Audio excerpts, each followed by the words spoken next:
একজন ভক্ত রমণ মহর্ষিকে জিজ্ঞাসা করেছিলেন, ধ্যান কি করে করব, আমার মনে শান্তি নাই।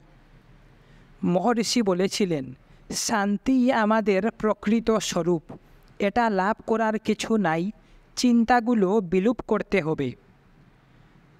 ভক্ত, বিলুপ করার চেষ্টা করছি কিন্তু সফল হই না। মহর্ষি, গীতার উপায়ই একমাত্র পথ।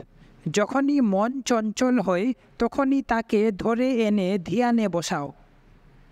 ভক্ত, মনকে ধ্যানে বসাতে পারি না। অনেক বই পড়েছি, কোনো ফল হয়নি। মনকে স্থির করা একান্ত অসম্ভব। মহর্ষি বললেন, সংস্কার থাকা অবধি একাগ্রতা হওয়া শক্ত। তারা ভক্তিকেও বাধা দেয়।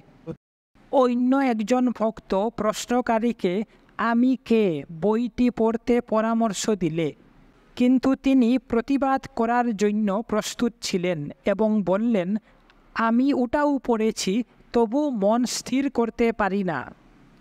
মহর্ষি বললেন, অভ্যাস ও বৈরাগ্যের দ্বারা। ভক্ত, বৈরাগ্যই দরকার। মহর্ষি, অভ্যাস ও বৈরাগ্যের প্রয়োজন। এলোমেলো চিন্তার অভাবই বৈরাগ্য। কেবলমাত্র একটি বিষয়ে চিন্তাই অভ্যাস। একটা ধ্যানের নিরর্থক, অন্য একটা সদর্থক দিক। ভক্ত, আমি নিজে করতে পারছি না, তাই একটা শক্তি খুঁজে বেড়াচ্ছি। মহর্ষি, হ্যাঁ, তাকেই কৃপা বলে। ব্যক্তিগতভাবে আমাদের মন দুর্বল বলে আমরা অক্ষম। কৃপার প্রয়োজন। এর জন্যই সাধু সেবার দরকার।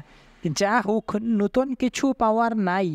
যেমন একজন দুর্বল লোক সবল লোকের অধীন হয়, তেমনি দুর্বল মন সবল মনা সাধুর সান্নিধ্যে অবদমিত হয়। যা আছে সে কেবল কৃপা, এছাড়া আর কিছু নাই।